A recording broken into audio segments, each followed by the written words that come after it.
Assalamualaikum warahmatullahi wabarakatuh. Saya Muslian Saputra, mahasiswa UIN Sumatera Utara, Fakultas Ekonomi dan Bisnis Islam, jurusan Manajemen. Di sini saya akan menjelaskan secara singkat, menjelaskan sedikit tentang pengertian negara. Jadi, negara secara istilah negara itu berasal dari kata asing, yaitu state dalam bahasa Inggris, state dalam bahasa Belanda dan Jerman, dan aid dalam bahasa Prancis. Kata state, stat, aid itu diambil dari bahasa Latin, status atau statum gitu. Yaitu berarti keadaan yang tegak dan tetap atau sesuatu memiliki sifat-sifat yang tegak dan tetap. Secara terminologi, negara diartikan dengan organisasi tertinggi di antara satu kelompok masyarakat yang mempunyai cita-cita untuk bersatu, hidup dalam daerah tertentu dan mempunyai pemerintah yang berdaulat. Pengertian ini mengandung nilai konstitutif dari sebuah negara yang meniscayakan adanya unsur dalam sebuah negara, yakni adanya masyarakat, adanya wilayah, adanya pemerintah yang berdaulat. Kata negara itu berasal dari bahasa sengketa atau nagari atau nagara yang berarti kota. Secara istilah, negara dapat diartikan sebagai sekumpulan orang yang menempati wilayah tertentu dan organisasi dalam pemerintah negara yang sah, yang umumnya mempunyai kedaulatan yang baik, bahkan maupun kedaulatan keluar gitu. Menurut para beberapa ahli, yaitu Sri Sumantri, dia berpendapat negara adalah suatu organisasi kekuasaan. Oleh karena itu, dalam setiap organisasi yang bernama negara selalu dijumpai adanya organ atau alat pelengkap yang mempunyai kemampuan untuk memaksakan kehendaknya kepada siapapun bertempat tinggal di dalam wilayah kekuasaannya. Yang kedua yaitu pendapat Aristoteles gitu. Ia berpendapat negara adalah suatu persekutuan yang beranggotakan keluarga dan desa guna memperoleh hidup sebaik-baiknya. Kemudian pendapat dikemukakan oleh Roger Hasoltau. Dia berpendapat negara adalah alat atau wewenang yang mengatur atau mengendalikan persoalan-persoalan bersama atas nama masyarakat. Kemudian Harlon berpendapat negara adalah suatu masyarakat yang integritasnya mempunyai wewenang yang bersifat memaksa dan secara sah, lebih agung dari individu atau kelompok yang merupakan bagian dari masyarakat itu.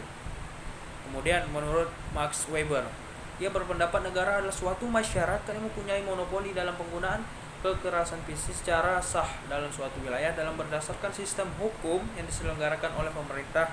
Untuk maksud tersebut diberikan kekuasaan memaksa. Jadi tujuan negara itu ada gitu. Yang pertama itu tujuan negara menyelenggarakan ketertiban hukum, mensejahterakan hukum, menyelenggarakan ketertiban hukum gitu. Begitu juga dengan fungsinya gitu. Fungsi negara itu ya melaksanakan, yang pertama melaksanakan ketertiban, mengusahakan kesejahteraan dan kemakmuran rakyatnya. Yang ketiga pertahanan, dan keempat menegakkan keadilan. Jadi itu unsur-unsur negara yaitu ada unsur-unsur negara yaitu satu, rakyat gitu. Rakyat dalam pengertian keberadaan suatu negara adalah sekumpulan manusia yang dipersatukan oleh rasa persamaan dan bersama-sama mendiami suatu wilayah tertentu. Tidak bisa dibayangkan jika ada suatu negara tanpa rakyat gitu. Jadi kalau tanpa rakyat itu bukan negara gitu. Hal ini mengingat rakyat atau warga negara adalah stratum personil dari negara. Yang kedua adalah wilayah. Wilayah adalah unsur negara yang terpenuhi karena tidak mungkin ada negara tanpa batas-batas teritorial yang jelas gitu. Secara umum, wilayah dalam jam sebuah negara biasanya mencakup daratan, perairan, dan udara. Dalam konsep negara modern, masing-masing batas wilayah tersebut diatur dalam perjanjian dan perundang-undang internasional gitu. Yang Yang ketiga yaitu pemerintahan. Pemerintahan adalah alat kelengkapan negara yang bertugas memimpin organisasi untuk mencapai tujuan bersama didirikan sebuah negara. Jadi di unsur negara itu harus ada pemerintah untuk memimpin suatu negara itu gitu. Yang keempat adanya pengakuan dari negara lain. Jadi unsur pengakuan oleh negara lain ini bersifat menerangkan tentang adanya negara. Hal ini hanya bersifat deklaratif dan konstitutif sehingga tidak bersifat mutlak gitu. Ada dua macam pengakuan suatu negara, yaitu pengakuan de facto dan pengakuan de jure. Pengakuan de facto ialah pengakuan atas fakta adanya negara. Pengakuan ini didasarkan adanya fakta bahwa masyarakat politik telah memenuhi tiga syarat unsur utama negara, yaitu wilayah, rakyat, dan pemerintah yang berdaulat. Jadi kita sudah melengkapi ketiga itu, maka terbentuklah negara. Apapun pengakuan dari de jure ialah pengakuan akan sahnya suatu negara atas dasarnya pertimbangan yuridis. Menurut hukum, dengan memperoleh pengakuan de jure maka suatu negara mendapat haknya. Di samping kewajiban sebagai anggota keluarga bangsa sedunia, hak dan kewajiban dimaksud adalah hak kewajiban untuk bertindak dan berlakukan sebagai suatu negara yang berdaulat penuh di antara negara-negara lain. Kemudian yaitu teori tentang negara. Berdasarkan teori yang ada, negara terjadi akibat adanya hal-hal yang berikut gini. Satu, teori ketuhanan gitu. Menurut teori ini, negara terbentuk karena adanya kehendak Tuhan. Hal ini didasarkan pada keyakinan bahwa segala sesuatu yang ada terjadi atas kehendak Tuhan, termasuk negara. Teori perjanjian masyarakat. Ini teori yang kedua.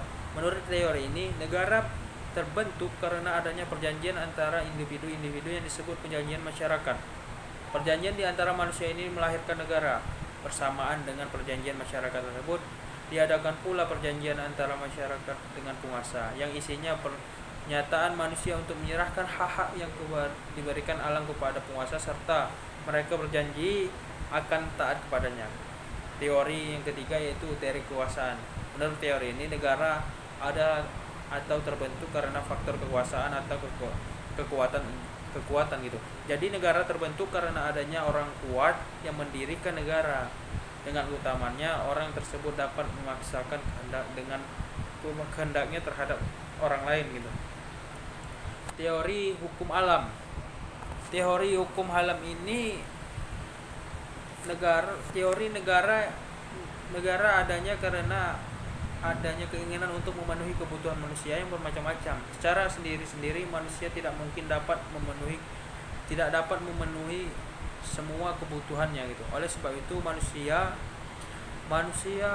memerlukan kerjasama dengan manusia lain. Jadi kita itu harus bekerja sama dengan manusia gitu. Jangan sendiri mulu. Yang kelima yaitu teori kekuatan gitu. Teori ini negara yang pertama adalah hasil dominasi dari komunikasi yang terhadap kelompok yang lemah. Negara terbentuk dengan penaklukan dan pendudukan. Teori organisis negara disamakan dengan makhluk hidup, manusia atau binatang hidup yang merupakan komponen-komponen negara yang dianggap sebagai sel-sel makhluk hidup itu gitu. Itu kemudian bentuk-bentuk negara. Dalam perjanjian ada beberapa bentuk negara. Yang pertama yaitu bentuk negara pada zaman Yunani kuno, seperti yang telah dipaparkan seperti yang dikatakan oleh Moh Kursadi dan Bintan R. Saragi dalam bukunya Ilmu Negara, bahwa Plato mengumpulkan 5 macam negara yang sesuai dengan sifat tertentu, yaitu pertama, aristokrasi adalah pemerintah oleh aristokrasi atau cendekiawan sesuai dengan pemikiran keadilan. Demokrasi yaitu pemerintah oleh orang-orang yang ingin mencapai kemusyawaratan dan kehormatan. Oligarki yaitu pemerintah yang para hartawan gitu. Demokrasi yaitu pemerintah oleh rakyat, artinya rakyat bebas mengandalkan pemerintah sesuai dengan keinginan mayoritas masyarakat. Tirani yaitu pemerintahan oleh seorang penguasa yang bertindak secara sewenang-wenang. Bentuk ini adalah bentuk paling jauh dari cita-cita keadilan. Bentuk negara pada masa sekarang yaitu negara kesatuan atau unitaris gitu. Yang pertama sentralisasi, desentralisasi, kemudian negara federal gitu. Kemudian lagi negara konfederasi, negara monarki, negara oligarki, negara demokrasi gitu. Sekian yang bisa saya sampaikan. Lebih dan kurangnya saya mohon maaf apabila ada kata-kata yang salah, saya salah. Mungkin hanya itu yang bisa saya sampaikan. Lebih dan kurangnya saya mohon maaf. Wabillahi wal taufiq. Saya ucapkan terima kasih. Wabillahi taufiq wal hidayah. Wassalamualaikum warahmatullahi wabarakatuh.